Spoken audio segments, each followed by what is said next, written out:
శృతి పురాణానామాలయం కరుణాలయం నమామి భగవత్పాద Shankaram లోకశంకరం. ETV life ప్రేక్షకులకి పురాణ రహస్యాలు కార్యక్రమానికి స్వాగతం.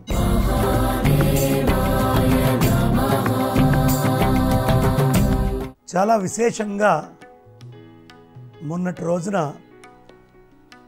నివృత్తిపరమైన మార్గ జ్ఞానం ఏమిటి, ప్రవృత్తిపరమైనటువంటి కర్మలేమిటి, దీన్ని చాలా విశేషంగా చెప్పుకున్నాం. నివృత్తి కర్మలన్నీ కూడా జ్ఞానప్రధానంగా, ప్రవృత్తి కర్మలన్నీ కూడా ఇతరమైనటువంటి ధర్మాలతో కూడి ఉంటాయి.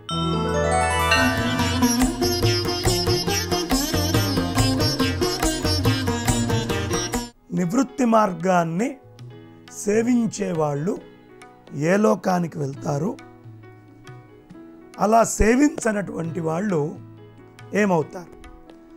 నివృత్తి మార్గంలో ఉన్నవాళ్ళు సాక్షాత్తు మోక్షధామాన్ని పొందుతారు.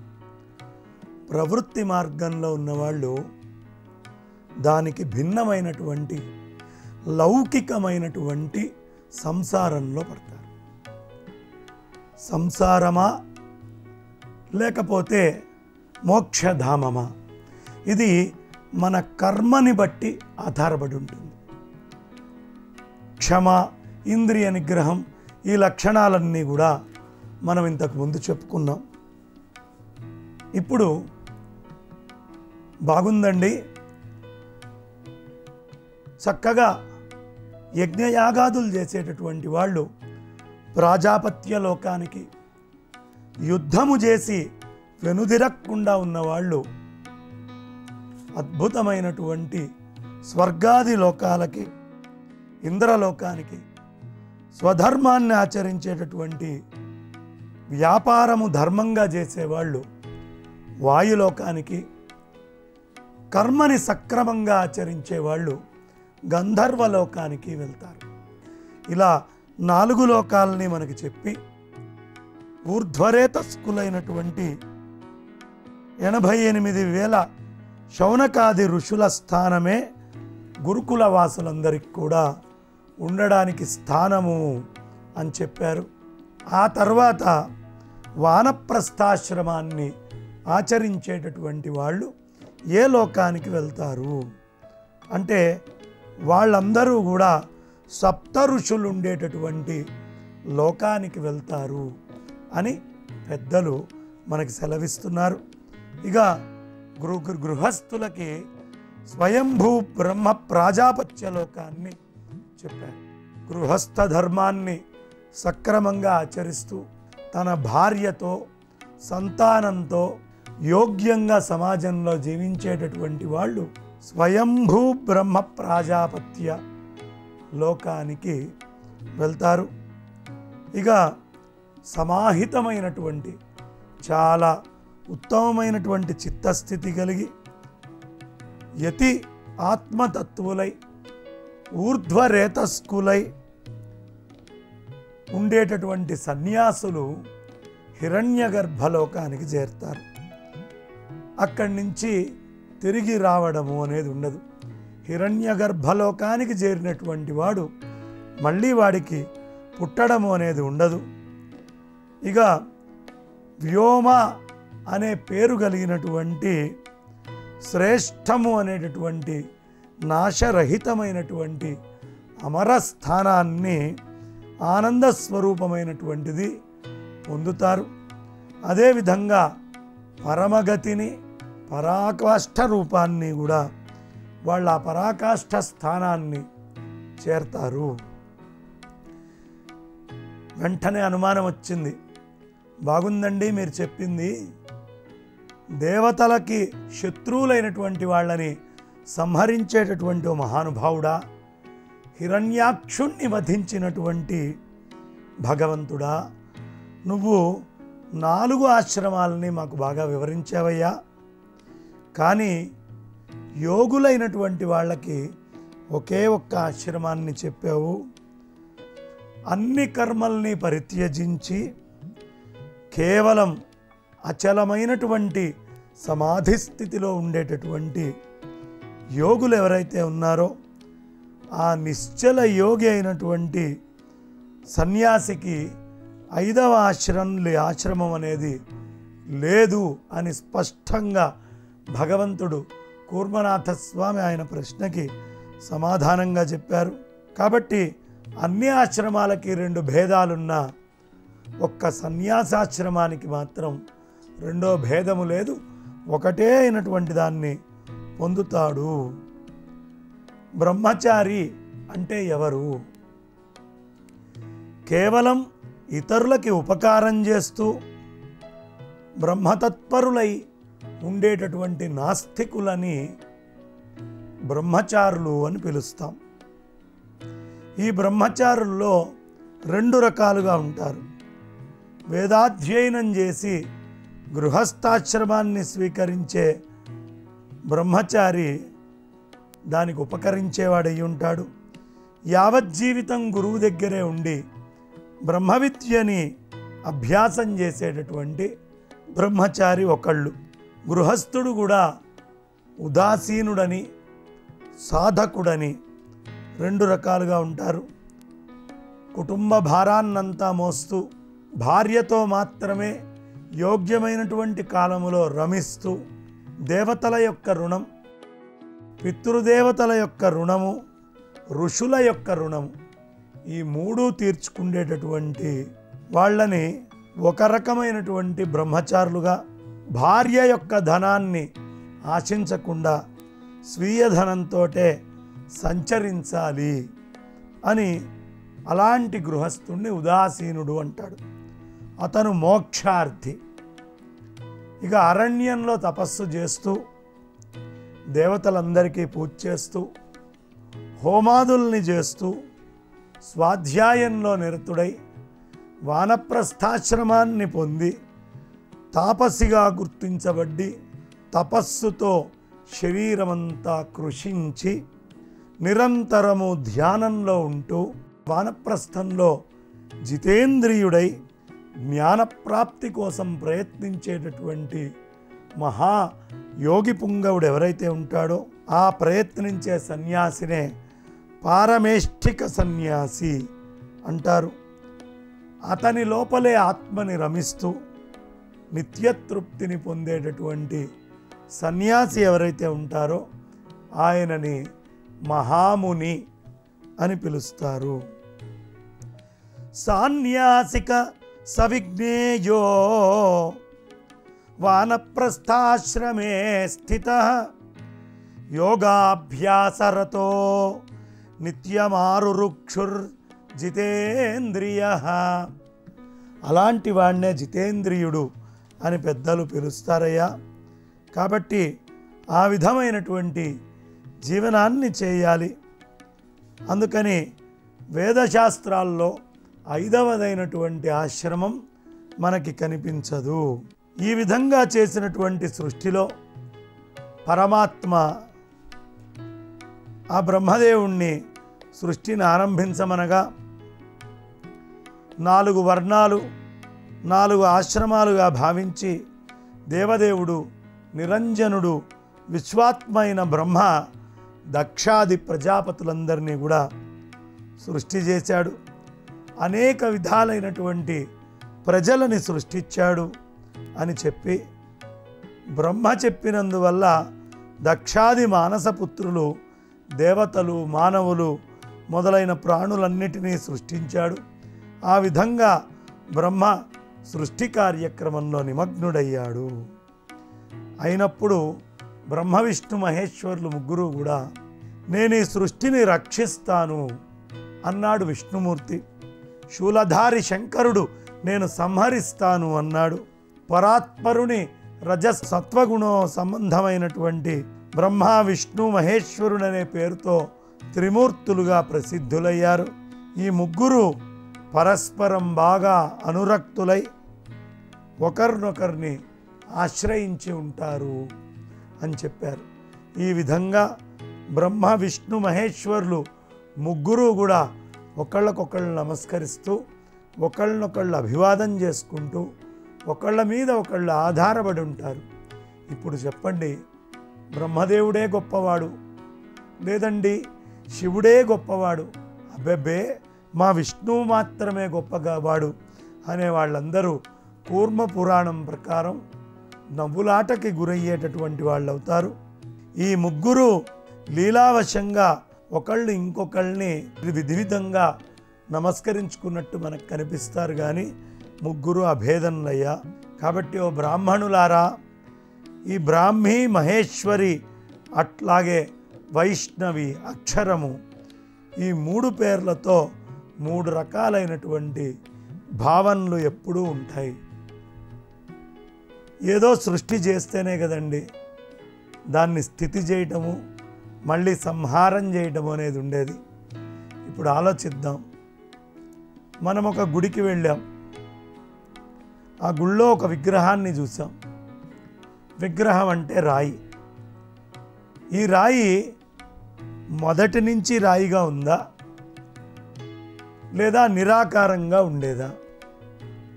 అంటే ఒకప్పుడు నిరాకారంగా ఉండేది, అనేక ధాతువుల కలయికతో మెల్లిమెల్లిగా రాయిగా పెరుగుతూ వచ్చింది.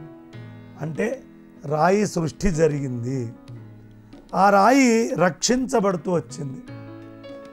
ఒకప్పుడు భయంకరమైనటువంటి అగ్నిహోత్రం వచ్చి సంహరించబడ్డది.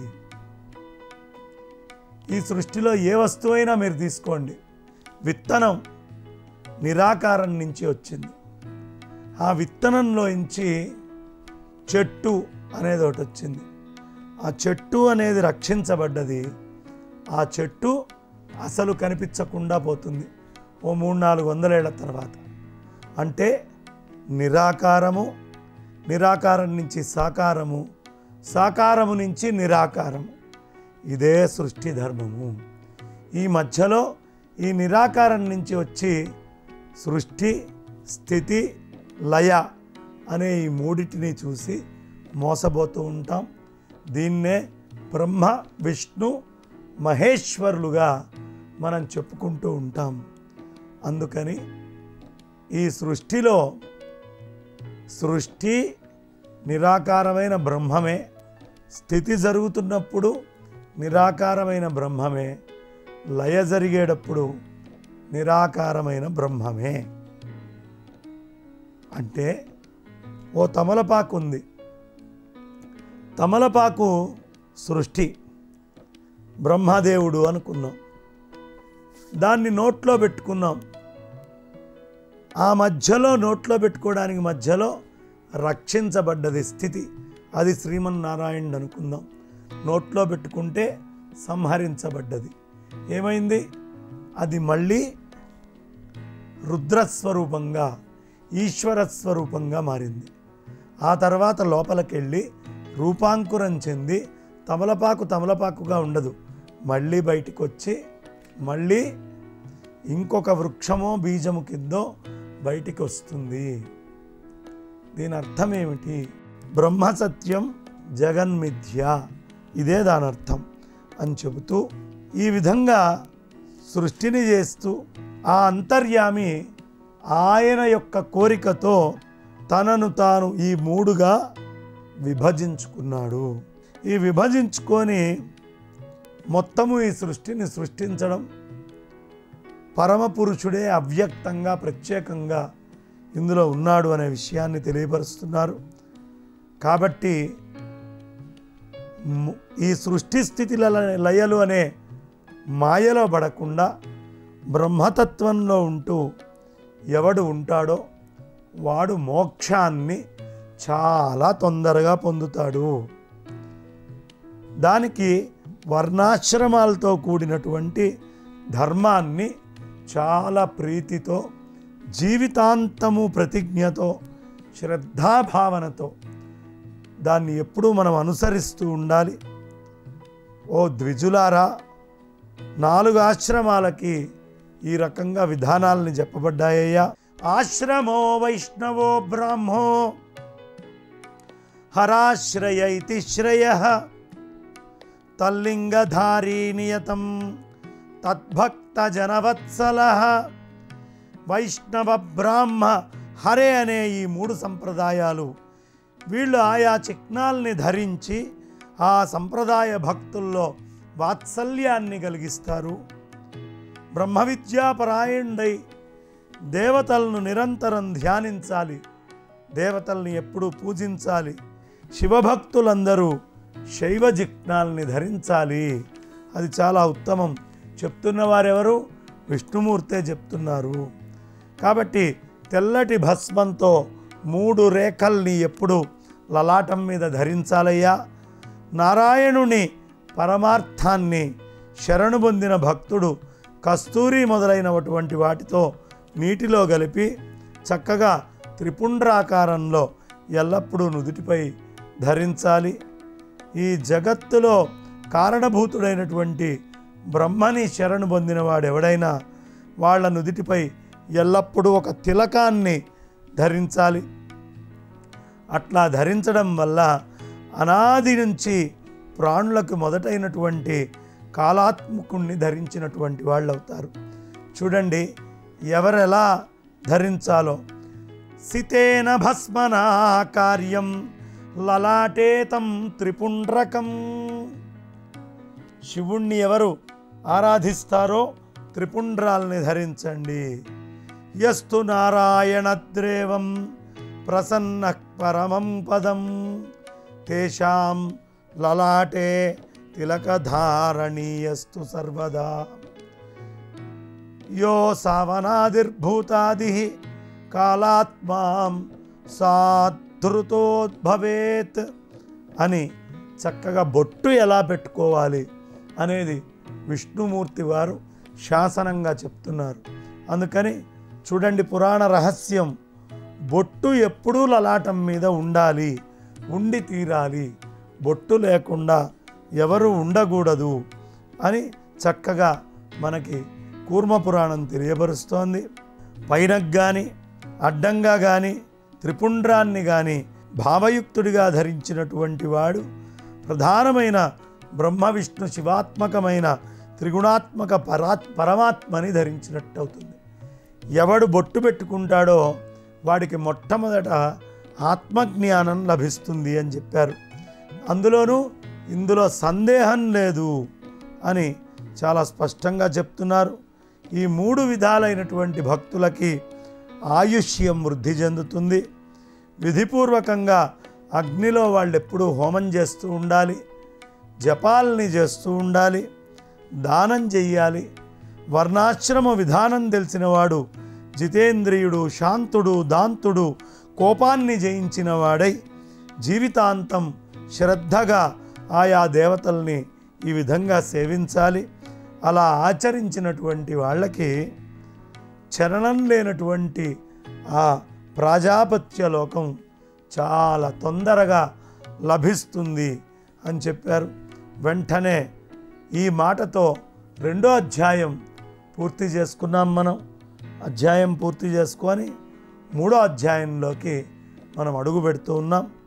ఇక వర్ణాశ్రమ క్రమాల యొక్క వర్ణనాన్ని మొత్తాన్ని కూడా ఋషులు ఇందులో చెప్తున్నారు. నాయన, ఋషులు అడగడం మొదలుపెట్టారు. మీరు 4 వర్ణాలు 4 ఆశ్రమాలని గురించి చెప్పారు, ఇప్పుడు మాకు ఆ ఆశ్రమాల క్రమాన్ని చెప్పండి అనగానే కూర్మమూర్తి చాలా ఆనందించిన వాడై బ్రహ్మచర్యం, గృహస్థాశ్రమం, వానప్రస్థం, సన్యాసం, ఇది క్రమమైనటువంటి పద్ధతి. చూడండి ఇందులో ఎంతటి రహస్యం ఉందో. మొట్టమొదటి దశ 25 సంవత్సరాలు వచ్చిన దాకా మనిషి బ్రహ్మచర్యాన్ని ఆశ్రయించాలి. అంటే ఇంద్రియ నిగ్రహణతో గురువు దగ్గర ఉండి చదువే ప్రధానము, చదువు తప్ప నాకు ఇంకొకటి లేదు అని 25 సంవత్సరాల దాకా చదువుతూ ఉండాలి. ఆ తర్వాత రెండోది 25వ ఏళ్ళు వచ్చిన తర్వాత వివాహం చేసుకొని భార్యతో ధర్మ సంతానాన్ని పొంది చక్కగా గృహస్థాశ్రమ ధర్మాలని ఆచరిస్తూ అడుగులు ముందరికి వేయాలి. 50 ఏళ్ళు వచ్చిన తర్వాత ఇంట్లో పిల్లల దగ్గర నుంచి మిగతా అందరూ కూడా అడ్డంగా భావిస్తూ ఉంటారు. ఓ రహస్యం చెప్తాను. 50 ఏళ్ళ దాకా ఆడవాళ్ళు బంధం కావాలి, నాకు ప్రతి విషయాన్ని పట్టించుకోవాలి, ప్రతి విషయములోనూ నా మీద శ్రద్ధ ఉండాలి, నన్ను గుర్తించాలి అని ఆడవాళ్ళు అనుకుంటారు. కానీ ఒక రహస్యం ఏమిటయ్యా అంటే 50 ఏళ్ల తర్వాత ఆడవాళ్ళ యొక్క మనస్తత్వం మారిపోతుంది. వాళ్ళు దేన్ని పెద్ద లక్ష్య పెట్టకుండా అవసరమైందేదో చేసుకుంటూ వాళ్ళ జీవితాన్ని గడుపుతారు. అదే మగవాళ్ళు 50 ఏళ్ళు వచ్చేటప్పటికి ఆడవాళ్ళలాగా మారుతారు. ప్రతి విషయంలోనూ కూరలు జరగాలన్నా ఏం చేయాలన్నా ప్రతి విషయంలోనూ పనికి సహకరించడం మొదలు పెడతారు. అంటే 50 ఏళ్ళు వచ్చేటప్పటికి ఆడవాళ్ళు 55 ఏళ్ళ దాకా ఏం కోరుకున్నారో అది 50 ఏళ్ళ నుంచి మగవాళ్ళు కోరుకోవడం మొదలు పెడతారు. 50 ఏళ్ల ముందు మగవాళ్ళు ఎలా ఉన్నారో ఆడవాళ్ళు అలా మారిపోతారు. ఇదే సృష్టి యొక్క ధర్మం. అక్కడి నుంచి ఈ వాసనల వల్ల ఉత్తర జన్మల్లో ఆడవాళ్ళు మగవాళ్ళుగా, మగవాళ్ళు ఆడవాళ్ళుగా వాళ్ళ రాగాన్ని బట్టి జన్మించాల్సి వస్తుంది. ఇక ఈ బ్రహ్మచర్య, గృహస్థాశ్రమ, వానప్రస్థ, సన్యాస ధర్మాల్ని ఒక్కొక్క దాన్ని జాగ్రత్తగా వచ్చే ఎపిసోడ్లో మనం వివరించుకుందామని చెప్తూ ప్రస్తుతానికి నా వాణికి విరామాన్ని ఇస్తున్నాను. స్వస్తి. ఈ కార్యక్రమాన్ని తిరిగి చూడాలనుకుంటే www.youtube.com/@etvlifespiritual లో చూడవచ్చు.